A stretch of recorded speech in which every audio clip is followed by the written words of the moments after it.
feel very much like the domesticated dog who yearns for the prairie and ever so often takes a sniff of that wilder air to refresh himself and give him the strength and courage to renew himself.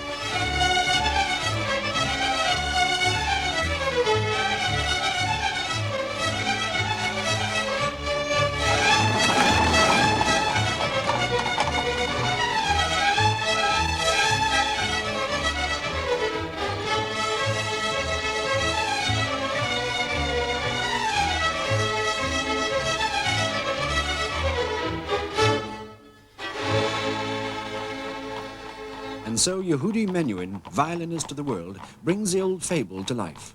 The domesticated animal comes north to the heart of Scotland for a few days to run wild with his prairie brothers and their instinctive traditional fiddle music of the countryside. His destination, the village of Blair Athol in Perthshire and its great ducal estates, a place of gracious patronage that was effectively the Albert Hall of Scottish fiddle music in its day, Blair Castle, the ancestral seat of the Dukes of Athol.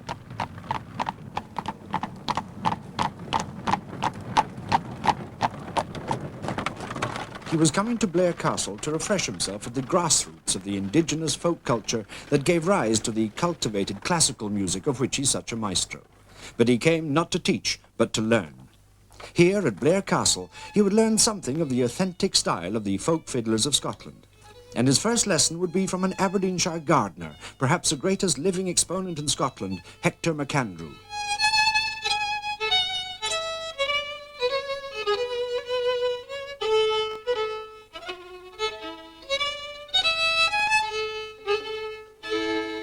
Sorry. Not bad at all. The first measure, just the second. They're too loud. The little ones are still much too loud, aren't they? Quite so much.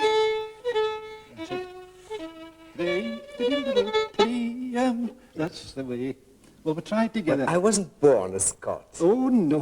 But I'll do my best. Maybe one day. But you can do the Beethoven concerto, whereas I can't, you see. You were born to do that. Well, Would we try it together? let's try it just for a together, wee- yes.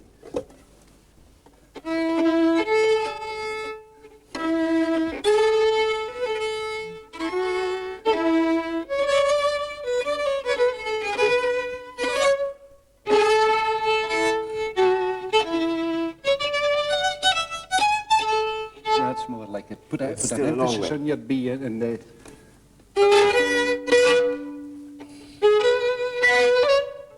That's it. That's it. That's it. That's it.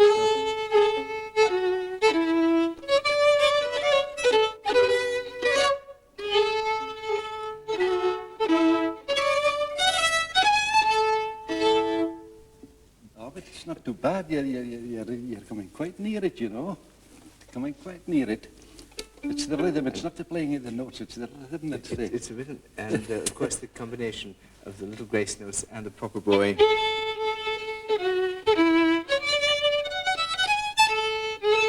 But it's not right here. Very nearly.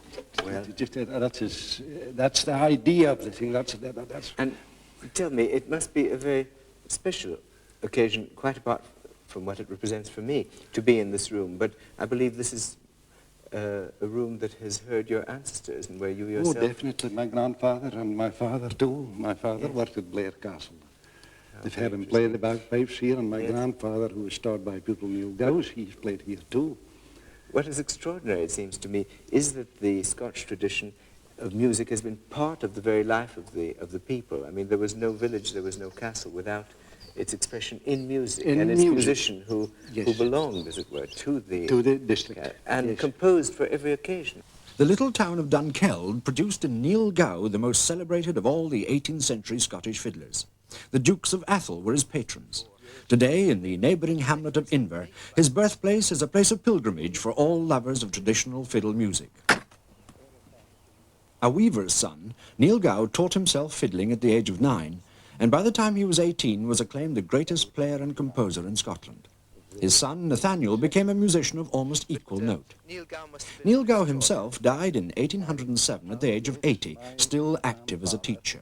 In fact, Hector McAndrew's grandfather was taught by Neil Gow's last pupil, a continuity of tradition that spans 2 whole centuries.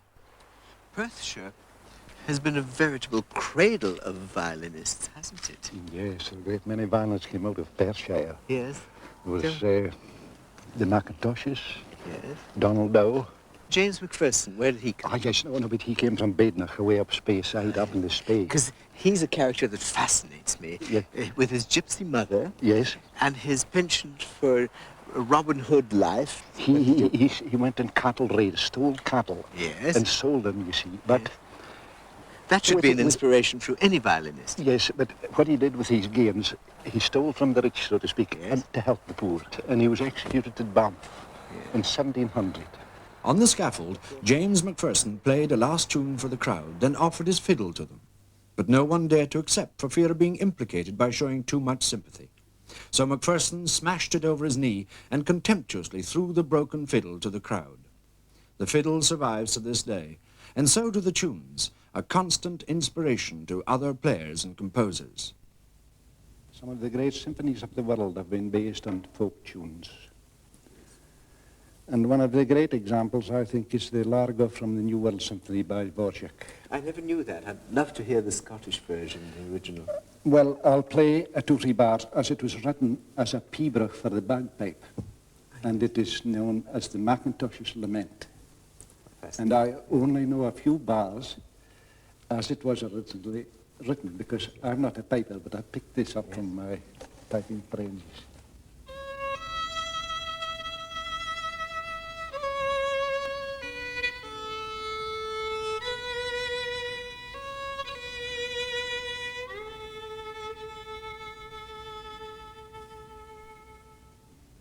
The way Dvorak wrote it down is this, of course, it's also in another key.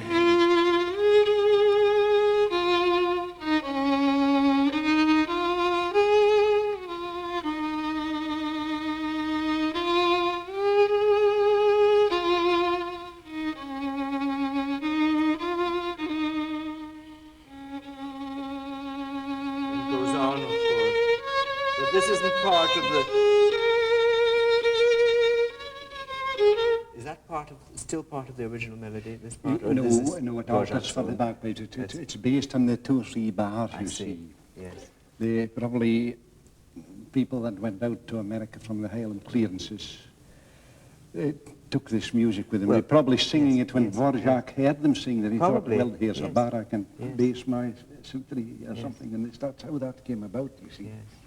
And that is probably why in every classical violinist, as I am, there's a desire to refresh themselves, to re-inspire, to stimulate themselves with the music as it comes out of the people of tradition. Yes, from simplicity. And of course, yes, but I find myself at a great disadvantage when I try to play this music compared with the way you play it. Would you criticize this for me? I'll play Tullibardin's Real. Yes, yes. And I'm sure it'll be horrible.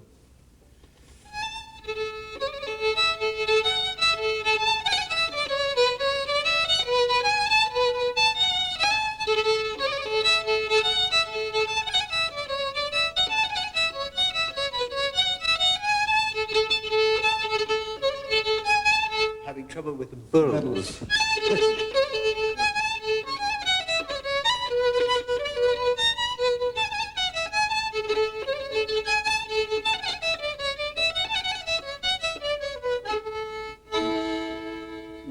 It's not too bad at all, but just this bells, that's... Yes, they're little tiny, I don't know how you would describe them in words, but it gives a liveliness and a rhythmic accent and a gaiety, a sort of skipping quality to the music. It's like a little drum roll, a very tiny drum roll, but it's part of the melody. Part of the melody. Yes. Slight flick of the wrist. Yes.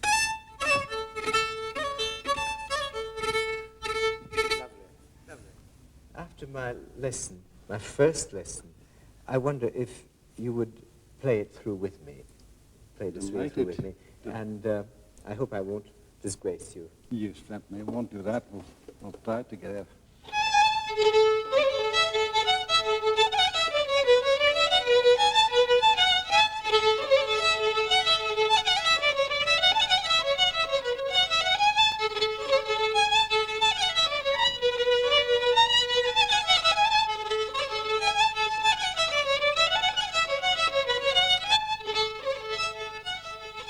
Gordon Castle was a setting for another prodigiously talented fiddler of the 18th century, astronomer, architect, butler and clockmaker, William Marshall.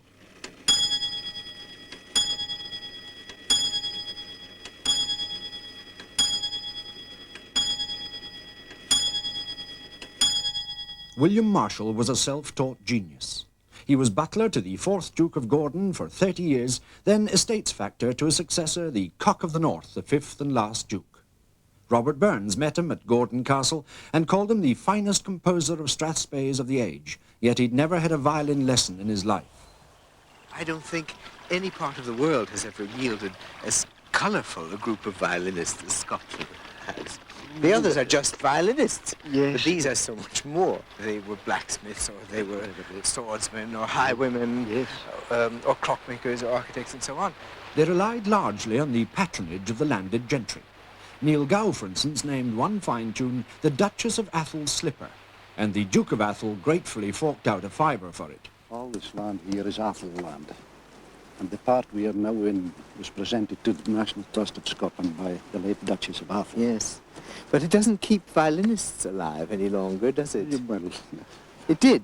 I mean, it was the great dukes, and in fact everyone, the villagers too, Yes. that kept kept the their band musicians. alive. And there probably at that time there was no quarrel about the patronage. I mean, everybody agreed that violinists were a good thing, Yes. whereas today everyone quarrels about it. Well, Some people say the government shouldn't waste its money. Well, today, in those days, you see, that how they worked this was that the Duchess of Athol might order 24 copies of Neil Gow's tunes. Yeah. The Lord so-and-so would order a dozen copies. Yes. Sir, somebody would Yes. order another dozen But- copies. Not how it... Yes, but my point is that the violinists were enjoyed by everybody. Definitely. And that is because the whole society had certain common beliefs. I mean, they all had a respect for nature.